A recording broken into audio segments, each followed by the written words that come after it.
नमस्कार। स्वागत है आपका बुक ऑडियो में। आप सुन रहे हैं सांझी एक अधूरी कहानी, मेरे यानी सुमन रावत की आवाज में। इसे लिखा है शिवांगी पुरोहित ने। अब तक आपने सांझी में सुना कि कैसे सांझी ने वंश से शादी की। उनके शादी को 1 साल पूरे हो चुके हैं और 1 साल बाद सांझी ने अपनी पहली तस्वीर वंश के साथ फेसबुक पर अपलोड की, जिसे उसने कैप्शन दिया #सांझी वंश। अब आगे। उसी दिन से #सांझी वंश सांझी का हैशटैग बन गया। भेड़ाघाट से लौटकर सांझी और वंश ने घर में भी सबको मिठाई खिलाई। सासू माँ ने नाक भौं सिकोड़ कर खा ली थी। एक दिन वंश और उसके पापा व भाई बैठकर कोई जरूरी बात कर रहे थे। माँ भी वहीं बैठी थी। वंश के पापा पास ही एक प्लॉट खरीद रहे थे। वो चाहते थे कि वंश के नाम पर खरीदा जाए। जितेंद्र के नाम खेत का ज्यादा हिस्सा है, इसीलिए मैं सोच रहा था कि ये प्लॉट वंश के नाम पर खरीद लेते हैं, पापा ने कहा।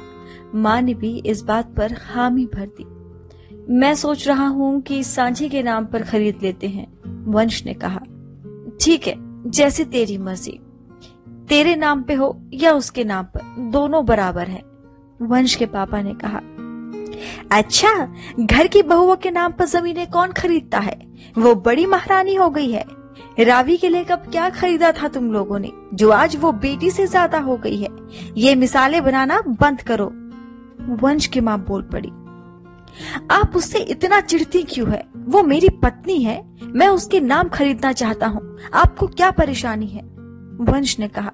तभी जेठानी किचन से बाहर आई। देवर जी, यूं खैरात बांटने से अच्छा है मेरे बिट्टू के नाम खरीद लो, वह तो घर का ही खून है ना। भाभी की ये बात वंश को शूल की तरह चुभ गई। हे भगवान, इस घर में रहने से अच्छा तो मर जाना बेहतर है। जिसको जो खरीदना है खरीदो, मुझे कुछ नहीं चाहिए। मुझे बस भोपाल में जॉब मिल जाए, फिर सब कुछ छोड़ छाड़ के सांझी को वहां ले जाऊंगा। ये कहकर वंश छत पर चला गया। सांझी कमरे में बैठी सब सुन रही थी।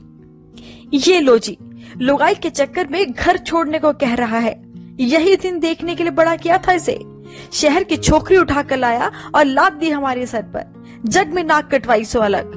लोग थू थू करते हैं आज हम पर, वंश की माँ ने कहा। पड़ गई तुझे शांति, पहले चूल्हे अलग करवा दिए, अब बेटा भी अलग करवा दे। तूने ही ये भोपाल भागने की योजना भरी है ना उसके दिमाग में।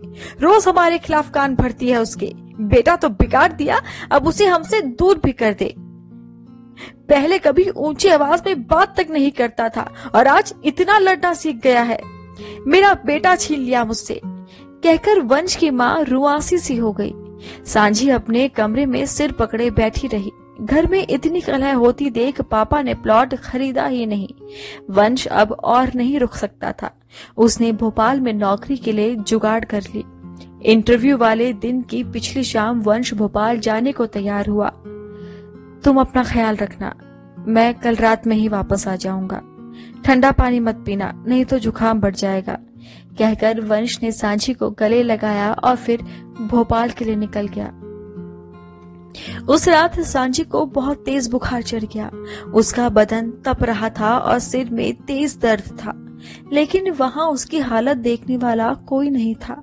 सांझी को तेज ठंड लग रही थी। मुश्किल से हिम्मत करके वो उठी और पंखा बंद कर दिया और खिड़की लगाई।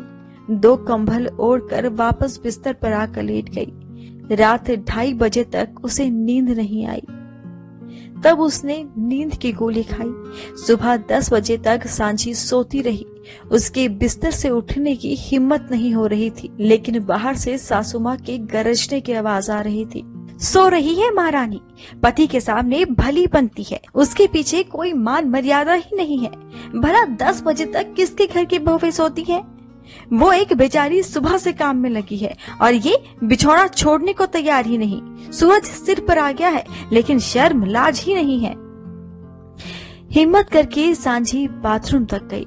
बुखार में नहाने का रिस्क नहीं लेना चाहिए, फिर भी उसने नहा लिया। उसका पूरा शरीर दर्द के मारे टूट रहा था। सिर भारी हो रहा था।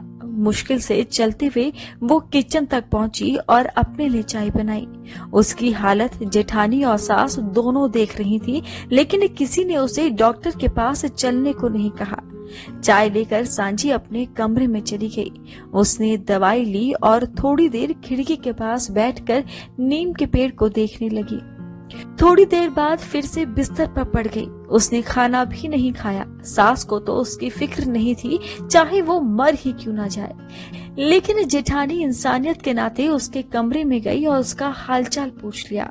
उसकी हालत देखकर जेठानी को भी दया आ गई। उसका शरीर तप रहा था। जेठानी ने हल्दी डालकर दूध गर्म किया और सांझी को बुखार की गोली दे दी।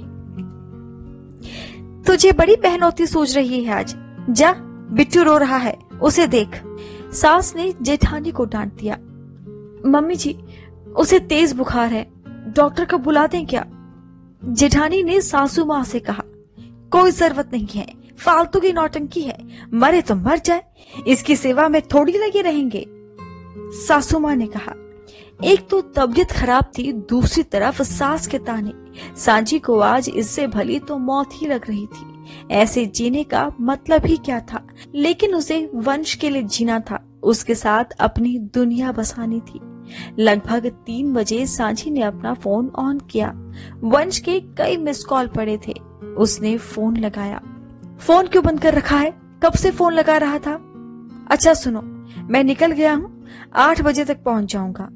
वंश ने कहा। कल रात से बुखार है, कुछ करने की हिम्मत नहीं हो रही थी, हाथ पैर दर्द कर रहे हैं। सांझी ने लेटे हुए धीमी सी आवाज में कहा। अरे तो तुम डॉक्टर के पास क्यों नहीं गई? माँ से कहती, माँ ले जाती। तुम भी ना बहुत लापरवाह हो। वंश ने कहा। मैंने दवाई ले ली है, तुम जल्दी से वापस आ जाओ। सांझी ने कहा। ठीक है, मैं आ रहा हूँ, तुम अपना ध्यान रखना। कहकर वंश ने फोन रख दिया। सांझी क्या कहती उससे? वो नहीं चाहती थी कि उसकी वजह से वंश और उसकी माँ के बीच कड़वाहट बढ़े। रात 8 बजे के बाद वंश वापस आया।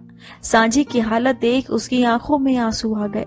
वो अपने आप को इतना बेबस महसूस कर रहा था कि उसे कुछ समझ नहीं आ रहा था। उसने सांझी को उठाया और उसे तैयार कर सबसे पहले डॉक्टर के पास ले गया। डॉक्टर ने कमजोरी देखकर सांझी को 40 मिनट की एक बोतल लगाई।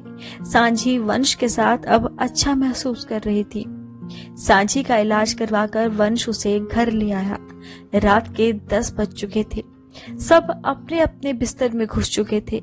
सांझी कमरे में जाकर लेट गई। वंश ने किचन की लाइट ऑन की और कुकर में खिचड़ी लगा दी और वापस सांझी के पास आकर बैठ गया।